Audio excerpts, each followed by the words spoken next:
Ma'am जो आप GB road के कोठों पे रेड करते हो, तो हमने तो बातों बातों में या ऐसे सुना है कि ऐसी जगहों पे तो पुलिस भी जाने से डरती है, या पुलिस को भी उनका कमीशन मिलता है तभी वो चीज़ें रन हो रही हैं।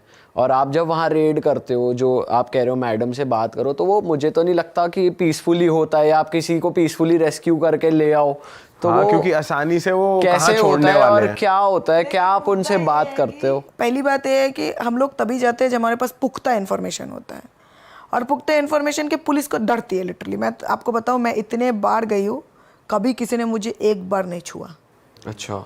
फालतू बदनाम है वो जगह लिटरली। मैं आपको बताऊं, आप किसी को इज्जत दोगे ना, आपको भी इज्जत मिलेगा।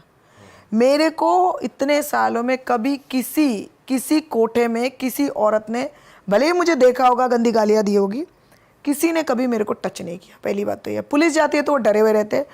और मैं ना कोठों में घुसते ही ना, कोठों में नहीं घूमती, मेरे पास डंडा होता है या हाथ से ना मैं वालों में हिट करती हूँ। क्योंकि क्या होता है, जो माइनर्स होते हैं ना, उनको कभी बाहर नहीं रखेंगे लोग। बाहर उन लोगों को रखेंगे जो पेशेवाड़ी, मतलब पेशा हो गया है जिनके लिए, जो बूढ़ी हो गई है। ये लड़कियों को टनल में रखेंगी, बेड के नीचे रखेंगी, और अगर पता चले हम आ गए तो जो सीताराम बाजार है पीछे, उसमें भेज देंगे, या फिर जो सिनेमा हॉल है, गोलचाय, डिलक्स है, बहुत सारे, उधर भेज देंगे। लड़कियां रहेंगी नहीं। जैसे ही पता चलता है ना, मैं आपको बताऊँ, जैसे ही अपन जाते हैं ना उस एरिया में, मुझे अभी भी याद है, वहाँ पे एक कैमरा है जीबी रोड में। जैसे आप घुसते हो ना, वहाँ पे एक पेड़ है इतना बड़ा सा, वहाँ पे एक कैमरा है, और कैमरा भी छोड़िए, उनको पता लग जाता है वो। और सारे जो कोटे होते हैं ना, कोटों के जो वाल्स है ना, सारे वॉल नहीं, जो छत होता है जॉइंट है, एक छत से अलग छत कूद कूद के चले जाएंगे। तो आपने अगर 56 में गई ना, तो वो 57 में चले जाएंगे, 57 में गए वो 58 में चले जाएंगे, 40 में जाए वो 42 में चले जाएंगे। तो इनका बहुत जल्द। और ये लोग ना कोठे में ना, कुछ कुछ कोठे तो रूम्स है, एक तो चलिए। और जीबी रोड का क्या है, नीचे देखिए, एशिया का बिगेस्ट हार्डवेयर मार्केट है, सदानंद मार्ग। उसमें आपको हर तरह के हार्डवेयर चीज़ें मिलेगी, टॉयलेट फिटिंग्स, आप चाहे वो कमोड के लिए जाए या फिर वो क्या बोलते हैं, बेसिन के लिए जाए, मिलेंगे। अब वो जो कोटा होता है ऊपर होता है, और सीढ़ियाँ ऐसी, मतलब ऐसा होगा लंबा सीढ़ी, फिर सीढ़ी के राइट में एक कोठा होगा, लेफ्ट एक कोठा होगा।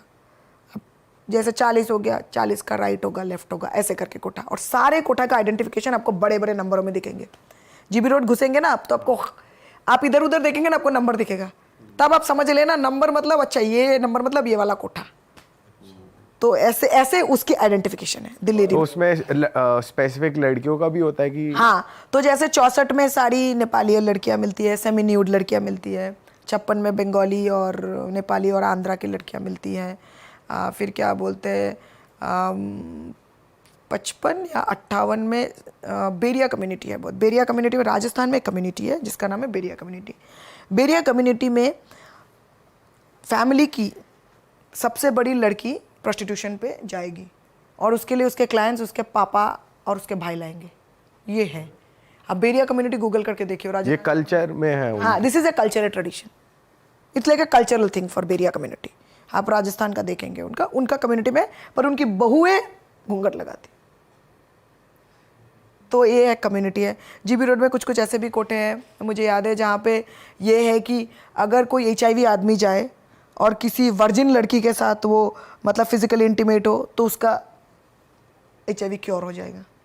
ये भी कुछ कुछ अफवाहें हैं, लोग ऐसे भी जाते हैं लोग, और बहुत सारे ज़्यादा प्राइस पे करने को तैयार होंगे, पे करने के लिए रेडी है।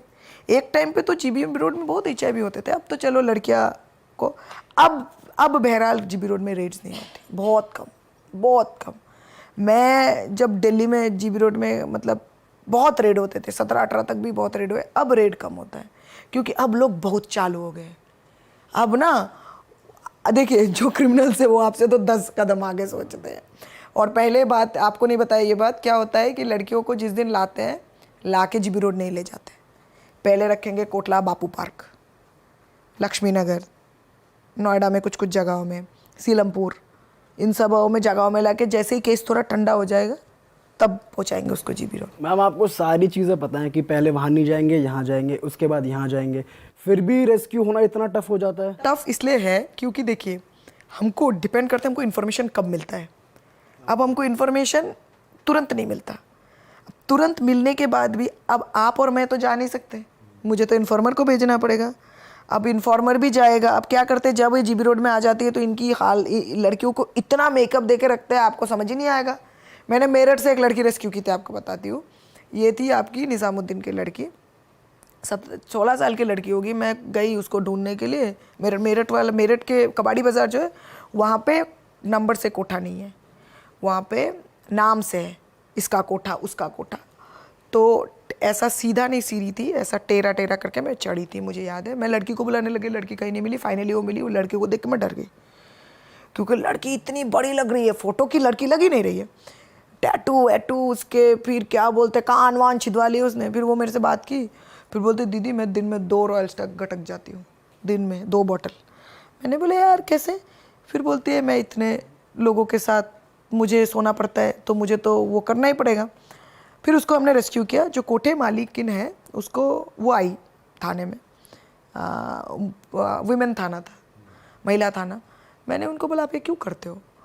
तो बुरा लगा वो। और मेरे को पता है, देखो मेरे को ना किसी से प्रॉब्लम नहीं है, मेरे को इस क्राइम से प्रॉब्लम है। इंसान के साथ क्या आपसी रंजिश। तो मैंने उसको बोला कि आप क्यों करते हो? फिर उसने बोला मैं आपको अभी अपनी कहानी बताऊँ? अब मैं अपनी कहानी आपको बताऊँगी, आप रोओगी। बोला नहीं मैं नहीं रोऊंगी। बोलते हाँ रो। बोलती वो नेपाली है जिसके कोठे में लड़की थी। जब वो नेपाली जो मालकिन थी, मालकिन जब 14 साल की थी तो मालकिन को प्यार हो गया था किसी में नेपाल में। अब उस बंदे ने उसको प्रेग्नेंट बना दिया। कश्मीरी गेट में आके 9 महीना प्रेग्नेंट उसको छोड़ दिया। 9 महीना प्रेग्नेंट कश्मीरी गेट में है, बच्चा होने वाला है उसको, ऐसी हालत खड़ी है उधर। एक बंदा आता है, बोलता है कि आपका बच्चा, वो बोल रही है लोगों को कि मेरा बच्चा हो जाएगा, मुझे मदद करो। तो उस आदमी ने, एक आदमी आया आके बोलता हाँ बच्चा करवा देंगे, लेकिन आपको हमारा एक काम करना पड़ेगा। तो मान गई, उसको बच्चा होने वाला था, तो बच्चा हो गया उसको। फिर उस औरत को दिल्ली रेड लाइट में एरिया में लाके 6 साल काम कराया उससे, 14 साल से 20 साल। फिर वो पता नहीं पुणे बॉम्बे कहीं वहीं जाके वो भी मेरठ में। उसका बेटा वेलहम्स में पढ़ता था, उसकी बेटी सोफिया में। वो मुझे सिर्फ एक ही रिक्वेस्ट की, दीदी आप कुछ भी करो, मेरे बच्चों को नहीं पता होना चाहिए कि मैं धंधा करती हूँ। तो मुद्दा ये है, देखिए आप सोचिए, वो भी पीड़िता है, शी इज़ ऑल्सो विक्टिम ना, वो भी एक विक्टिम है।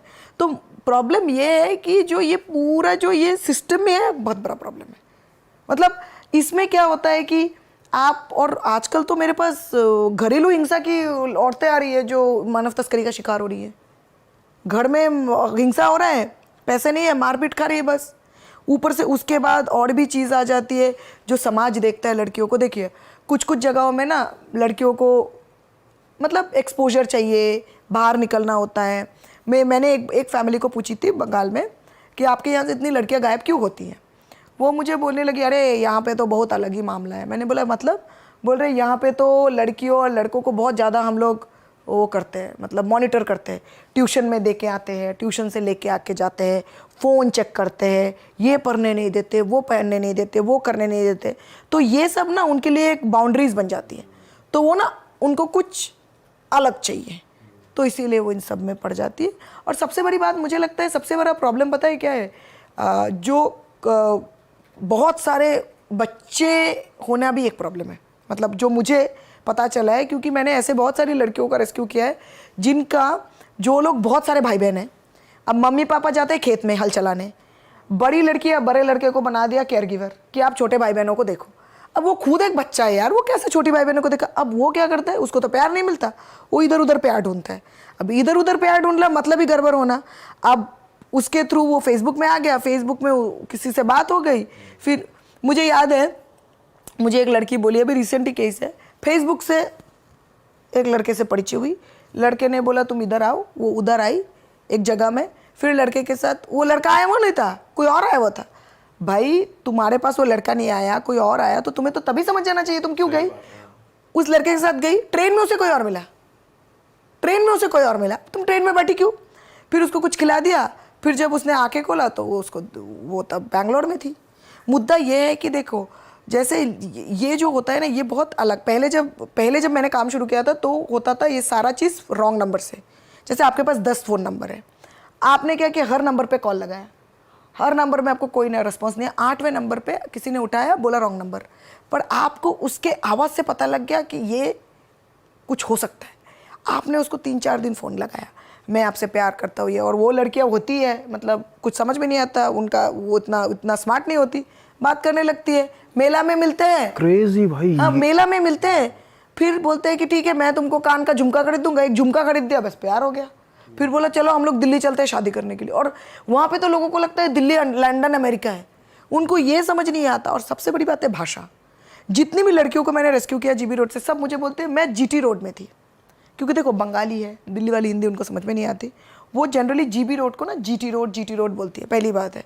और जैसे हम लोग को क्या लगता है, अगर हमें कोई बोले कि स्पेशली नॉर्थ के लोगों को, नॉर्थ इंडिया के लोगों को, अगर किसी को बोलना है, कोई बोलता है कि तुमको धंधा करना है, क्या करेंगे? नहीं करेंगे, मार डालो।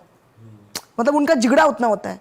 बंगाल की लड़कियों का क्या होता है, बहुत ज़्यादा इनोसेंट होती है, समझ नहीं आता। अगर उनको बोलते हैं तुमको मार डालेंगे, वो डर जाती है, तुमको ये करना पड़ेगा, तो कर लेती है। मतलब उनके जो वल्नरेबल है ना, एक तो ना एक्सपोजर कुछ नहीं होता है। देखो गांव में रहती है, भयंकर सुपरस्टिशन है। अभी भी गांव में जहाँ मैं जाती हूँ ना, वहाँ पे किसी ने सांप काटा था किसी को, मुझे बोलते दीदी हमने ना ओझा बुलाया, क्या करेगा? ओझा फूकेगा, सही हो जाएगा। 2023 की बात है, वो अभी भी दवाई ववाई में नहीं मानती। आजकल लोग फेसबुक से तस्करी हो रही है। पिछले वीक में मुझे 5 ऐसे केसेस मिले, पांचों फेसबुक। कैसे मिली? फेसबुक में मिली, फिर मिलने गई, फिर फ्लाइट में आ गई। फेसबुक में तुम कैसे मिली? आजकल लोग फेसबुक, इंस्टाग्राम, टिकटॉक जब था तो बहुत बहुत बुरा हाल था।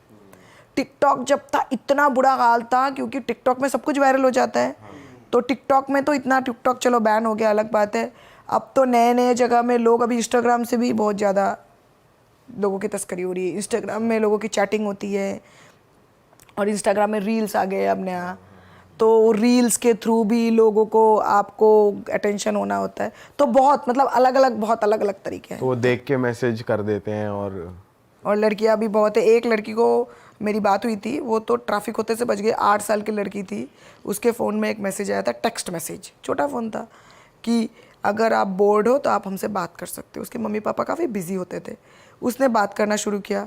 अब एक बंदा उसको गुड मॉर्निंग गुड इवनिंग बोलता है, तो उसको तो बड़ा अच्छा लगता है। वो बात करने लगी। फिर बाद में वो स्कूल के सामने जाती है। फिर हम लोग को पता लग गया था, जो आदमी उससे बात कर रहा था 55 साल का था, और उसने अपने आप को 18 साल का बोला। तो मुद्दा ये है कि सबसे बड़ी बात है, एक तो देखो पेरेंट्स आजकल, बच्चे सुनने में बुरा लगता है, बच्चे पैदा कर देते हैं, बच्चों के साथ टाइम स्पेंड नहीं करते। उनको लगता है उसको एक एप्पल का आईपैड दे दूंगा, उसको एक बड़ी वाली एक्सपेंसिव गाड़ी दे दूंगा, हो जाएगा।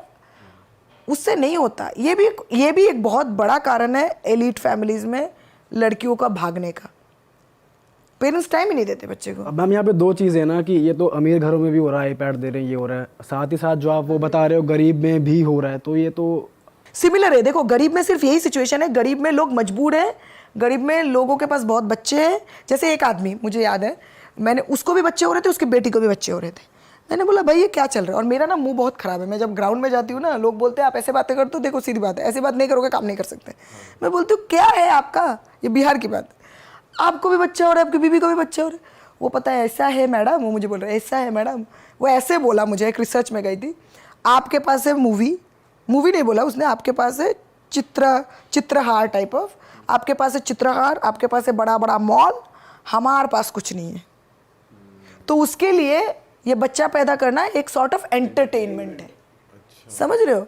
तो इसीलिए उसको कोई फर्क नहीं पड़ता। तो ये एक मानसिकता है वहाँ पे लोगों को। अब वो बिगाड़ भी तो है। अभी देखो कुछ जगहों में, जैसे झारखंड वारखंड में बच्चे क्या करते हैं, हरिया बेचते हैं, एक टाइप ऑफ दारू बेचते हैं। अब एक बात बताओ, बच्चे सुबह रात को हरिया बेचते हैं, सुबह स्कूल जाते हैं, आप सोचिए ना। इन सब जगहों में बच्चे ड्रग्स बेचते हैं, हरिया बेचते हैं। मैं तो अभी कनॉट प्लेस में जाओ, अभी तो मिलता कम है। अभी एक कोरोना के पहले भी मैंने देखा, डेंड्राइट लेके बच्चे सूंघ रहे हैं। डेंड्राइट लेके सूंघते हैं क्योंकि इनको नशे की इतनी लत लग जाती है। डेंड्राइट को वो क्या बोलते हैं, वो ग्लॉसी पेपर होगा उसमें लेके, मैंने खुद देखा है बच्चों को सीपी में गेट नंबर 7-8 के सामने सूंघते हुए। तो मुद्दा ये है कि देखो, जैसे हम लोग बिजी हैं, हमारे पास कुछ काम है, इनके पास कुछ काम नहीं, खाली दिमाग शैतान का घर, क्या करेंगे लोग, इस तरह की चीज़ें करते रहते हैं। अभी वो कौन बोल रहा था कि कुछ डार्क वेब में भी बहुत ज़्यादा लोग इन्वॉल्व हो रहे हैं। वहाँ पे तो डार्क वेब तो एक अलग दुनिया है। डार्क वेब तो फेमस ही ह्यूमन ट्रैफिकिंग के उससे हुआ था कि यहाँ पे बहुत होती है, बहुत ज़्यादा, क्योंकि ना वहाँ पे ना फेसलेस है, यहाँ पे जैसे अभी आपको बताओ 2013 में एक न्यूज़पेपर में एक आर्टिकल छपा था कि the mysterious Raju in Delhi red light area, क्योंकि हमने बहुत लड़कियां रेस्क्यू की थी जो सिर्फ बोलती थी कि आपको किसने आपको कौन लाया राजू, आपको कौन लाया राजू, मतलब हर बंदा अपने आप को राजू बोलता था। और स्टोरी भी गजब है। एक लड़की मुझे बोली दीदी मेरा एग्ज़ाम था 10वीं का, मैं घर से निकली क्या बोलते हैं थोड़ा हवा लेने के लिए, कलकत्ता में बहुत गर्मी होती है, किसी ने चुन्नी फेंका, वो बेहोश हो गई। जब उसने आंखें खोला वो जीबी रोड में उसको वो मिली एक लड़की। दूसरी लड़की बोलते है दीदी पश्चिम बंगाल में एक स्कीम होता है जिसका नाम होता है कन्याश्री, 500 रुपये करके देता है सरकार, वो स्कीम लेने गई, कोई बंदा मिला, उसने उसकी तस्करी कर दी। एक और लड़की बोली वो घर से जा रही थी, किसी ने अचानक से उसको पकड़ के ओमनी वाले वाइट ओमनी में भर के लाए, उसको भेज दिया। अभी रिसेंटली एक रेस्क्यू किया हमने, वो लड़की उसके फादर ड्रग एडिक्ट है, ड्रग्स, और वो खुद उसको उसके आसपास के गांव के किसी ने उसको उठा लिया था और उसको 1 महीने तक एक पश्चिम बंगाल में ही कहीं रखा, फिर जैसे तैसे उसकी रेस्क्यू हुई। वो बोलती है जो तस्करी उसकी की है, उस बंदे ने 5 और लड़कियों की तस्करी की है, लेकिन उसकी कुछ नहीं हो सकती, कितना वेल कनेक्टेड है वो, सारे अथॉरिटीज़ के साथ वेल कनेक्टेड है। वो बोल रहे आते जाते वो लड़का उसको धमकाता है, आते जाते, कभी बोलते एसिड मार दूंगा, कभी बोलते चाकू मार दूंगा, और हमारे पास एविडेंस होके भी हम कुछ नहीं कर सकते यार। सबसे बड़ा प्रॉब्लम तो ये है क्योंकि ये इतना ऑर्गेनाइज